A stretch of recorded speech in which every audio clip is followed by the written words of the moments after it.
¿Cómo están, jóvenes? Tengan ustedes muy buenas tardes. El día de hoy para poder ver un nuevo tema. Para poder comenzar, quiero que por favor todos ustedes presten atención a las siguientes imágenes. Uno de los personajes más importantes, Albert Einstein, una frase muy importante: la medida de la inteligencia es la capacidad de cambiar. ¿Qué caracteriza a este personaje? Es lo que ustedes al final van a dilucidar para poder nosotros entrar a la temática del día de hoy. ¿Cuáles fueron las características de este personaje? Isaac Newton: para cada acción siempre se opone una reacción igual. Otro personaje también muy importante, pero quiero que ustedes ubiquen cuáles son sus principales características. Otro personaje que es muy importante, Jesucristo, desde luego que sí, Jesús. Muchos son los llamados y pocos los escogidos, ¿verdad? Entonces también una persona muy inteligente, muy sabia. Y vamos a ver, por último, otro personaje más, Gandhi. La fuerza no viene de la capacidad física, viene de una voluntad indomable. ¿Qué es lo que caracteriza a estos personajes? Sin lugar a dudas, primero usted me puede decir sus valores, sus principios, pero hay una característica que es fundamental, que tiene que ver con la cultura, la educación, que tiene que ver justamente con el conocimiento también. Bien, por eso el día de hoy nosotros vamos a ver el tema de la ilustración. ¿Y por qué el tema de la ilustración? Es que estos personajes eran ilustrados, era gente que realmente es muy sabia, muy inteligente, muy culta, y definitivamente con las apreciaciones que ellos hicieron cambiaron el mundo de diferentes formas. Bien, para poder nosotros conceptualizar este periodo, esta época a la que se le conoce como Ilustración, tenemos que saber que fue un movimiento intelectual porque surge específicamente dentro de lo que es la burocracia, ¿ya? La burguesía y la grande aristocracia, que era la gente pues que al menos manejaba cultura en ese tiempo, que era educada, filosófica porque era gente que reflexionaba sobre el origen de todo. Y cultural, lo que les vuelvo a repetir, que tiene que ver con la educación. ¿Dónde se desarrolló este proceso? ¿En Europa y en qué siglo? En el siglo XVIII. Este movimiento definitivamente tuvo gran influencia sobre los procesos sociales, políticos de Europa y América hasta principios del siglo XIX. O sea, prácticamente la ilustración, las personas ilustradas con su intelecto, con su inteligencia, con sus obras, ya cambiaron la forma de ver al mundo, no solamente en Europa, sino también en América. Este movimiento es conocido también como iluminismo, o sea, los iluminados, ¿no? Las personas que eran realmente cultas y que consideraban que la razón era la luz que iluminaría el conocimiento humano. Todo tenía que ser explicado por la razón, el raciocinio y la inteligencia, para sacar a la humanidad de la ignorancia y de esta manera construir un mundo mejor. Por esta razón, el siglo XVIII suele ser llamado el siglo de las luces. Entonces, el siglo XVIII es llamado siglo de las luces. Vamos a ver cuáles fueron las principales características para poder entender este tema que tiene que ver con la ilustración. Primero, lo que yo les decía, se difundió entre la burguesía, que era la gente adinerada, y los sectores de la aristocracia, que era la nobleza. Sus ideas se discutían en los salones organizados por señoras de clase alta, donde se reunían filósofos, científicos, artistas, literatos, o sea, pura gente culta. Estos grupos se transformaron en grandes consumidores de libros. Surgen, pues, ¿no?, con la creación de la imprenta, la invención de la imprenta, la impresión de libros, y esta gente pues empezó a almacenar conocimiento. El resultado de esto es la enciclopedia, más adelante vamos a ver. Consideraba que el pensamiento racional era la única forma de acceder al conocimiento verdadero, o sea, todo se explicaba a través de la razón. Se llegaba a conocer el mundo a través del razonamiento, la observación y la experimentación. Entonces, ¿qué quiere decir eso? Ya no habían, pues en este tiempo no se creían en las supersticiones, de que si había tormentas era porque Dios estaba molesto o algo parecido, ¿no? Todo se trataba de explicar en base a la razón o al razonamiento. Negaba cualquier forma de conocimiento que no procediera del análisis racional.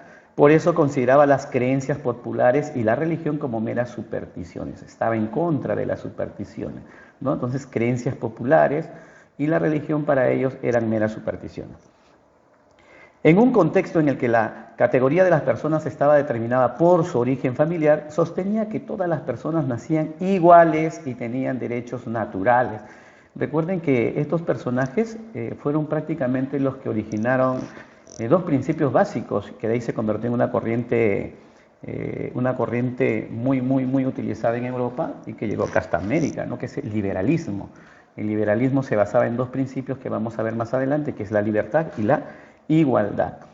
Creía en la posibilidad del progreso, tanto material como moral, de las sociedades a partir de los descubrimientos científicos y tecnológicos. O sea, cuando el hombre empieza a crear, a descubrir, a expandir sus territorios, ¿no? Y a tener a la ciencia y a la tecnología humana, prácticamente empieza el progreso cultural. Confiaba en que el conocimiento podía mejorar la vida de las personas y las sociedades. Cuestionó las monarquías absolutas, desde luego que sí, estuvo en contra del absolutismo, y el principio de que el poder del rey prevenía de Dios, ¿ya? Entonces aquí, recuerden ustedes, ¿ya?, en contra de lo que era el absolutismo, y también, pues no, en la Iglesia Católica, y también decía de que negaba que el poder del rey venía de Dios. Genéricamente podemos decir, resumiendo todo lo anterior, que la Ilustración se basó en seis principios básicos. Primero, la razón es la base principal del conocimiento. La razón, ya todo prácticamente explicado por la razón. El interés por el mundo natural, cuyas leyes se interpretan a través de la razón. O sea, todo tenía que estar en función a la razón, ¿no? Por eso que se llama la Ilustración, los ilustrados, los que utilizaban la razón para poder explicar el mundo. La fe en el progreso intelectual y científico, por lo cual se enfatizaba la importancia de la educación. Debía haber el progreso, ¿ya?, intelectual y científico si nosotros nos centrábamos en esto, educación. Miren, estamos hablando del siglo XVIII. Crítica a las supersticiones, incluyendo algunos dogmas religiosos, o sea, en contra de todo lo que eran supersticiones y también en contra de la religión, ¿ya? El espíritu crítico con libertad e igualdad, estos dos derechos fundamentales que prácticamente cambian la manera de pensar que tiene el hombre, ¿ya?, para exigir sus derechos. Y por último, el afán de aplicar los descubrimientos y los aportes filosóficos a la realidad humana, ¿no? Entonces aquí ya estamos hablando de que estos descubrimientos que el hombre hace, ¿ya?, esos, por ejemplo, los instrumentos que descubrió para navegar, para poder orientarse en el mar, ¿no es cierto?, cambiaron la gente salió a explorar nuevos territorios. La imprenta, que prácticamente con la impresión de libros cambió la realidad cultural del ser humano, etcétera, etcétera, etcétera. Entonces, 6 principios básicos, ya, de la Ilustración. Vamos a ver algunos de los pensadores ilustrados más importantes. Charles Louis de Secondac, más conocido como Montesquieu. Montesquieu ya en esa época, imagínense, escribió una obra, El espíritu de las leyes. Montesquieu prácticamente en esta obra desarrolló ya o explicó ya la separación de poderes, para que no se centre en una monarquía o para que no sea un absolutismo. Para él los poderes deberían estar separados en poder legislativo, ejecutivo y judicial, lo que sucede ahorita, por ejemplo, ¿no?, en muchos países. ¿Por qué? Porque aquí el poder ya no se concentra en una sola persona, ¿no es cierto?, sino en un parlamento, hay que decirlo así. Segundo representante de la Ilustración, uno de los más importantes también, es Francois-Marie Arouet, más conocido como Voltaire, ¿ya? Voltaire, no nos hagamos problemas, Voltaire. Es un promotor de la libertad religiosa y económica y un acérrimo crítico del absolutismo, autoritarismo. Entonces estuvo en contra del absolutismo y en contra de la autoridad del rey. En sus cartas filosóficas sobre los ingleses propuso un régimen parlamentario, o sea, casi lo mismo que el anterior. Un parlamento es como un congreso en la actualidad, en el cual pues se limitaba el poder real, definitivamente. Otro de los pensadores importantes de la Ilustración fue Jean-Jacques Rousseau. Rousseau es conocido por su libro El contrato social. Sostuvo que la sociedad se establece por un contrato social entre hombres. Así formuló su teoría de la democracia, según la cual la soberanía reside en el pueblo. O sea, los hombres son los que generan la democracia y ellos tenían que escoger y gobernar. Cuando hablamos de la democracia estamos hablando del poder del pueblo en la toma de decisiones políticas, etcétera, etcétera, etcétera.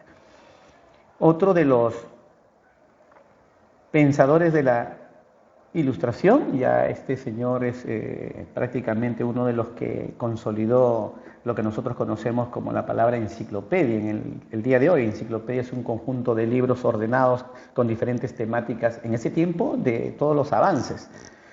Las ideas de los ilustrados, o sea, todos los pensadores cultos, inteligentes, sabios, filósofos, reflexivos, se condensaron en la enciclopedia, conjunto de libros, ¿ya? De la cual Diderot fue uno de sus editores, prácticamente consolidó, él editó todos estos libros. Diderot fue un filósofo, matemático francés, novelista y crítico literario, y figura destacada de la Ilustración francesa. Entonces, fue uno de los hombres que prácticamente consolidó todos los aprendizajes de aquella época en un libro que se llamó La Enciclopedia. Otro representante, para poder ya llegar al final, es D'Alembert, ¿no? Este señor también es célebre por crear con Diderot la enciclopedia y por su labor en el campo de las matemáticas relativo a las ecuaciones diferenciales y a las derivadas parciales. Se dan cuenta que todos eran científicos, matemáticos, filósofos, ¿ya? Tenían esa connotación. Por lo tanto, se consideran como impulsor del enciclopedismo. ¿Qué era la enciclopedia? Lo que yo les comentaba. Si todos realmente recordamos los libros de los papás, vamos a ver que antes habían unos libros gordos que se llamaban enciclopedia, donde estaba el contenido de todas las materias, de todas las áreas en la actualidad. La enciclopedia fue la máxima expresión del pensamiento ilustrado. Se consolidó todo acá, porque constituía una exposición metódica y sistematizada de todos los conocimientos de la época. Ciencias naturales, las ciencias sociales, la filosofía, todo, el arte, la cultura, todo se consolidaba en un libro, ¿ya?, que se llamó La Enciclopedia. Entonces, esto estaba consolidado y ordenado, ¿ya?, alfabéticamente para poder utilizarlos y difundirlos. Entonces, este periodo de la Ilustración, recuerden, es el uso de la razón. Y todos esos conocimientos, ¿ya?, que generó la razón fueron consolidados en la enciclopedia. Entonces, muchas gracias por su atención. Si ustedes tuvieran alguna pregunta, por favor, consulten con Google. Muchísimas gracias.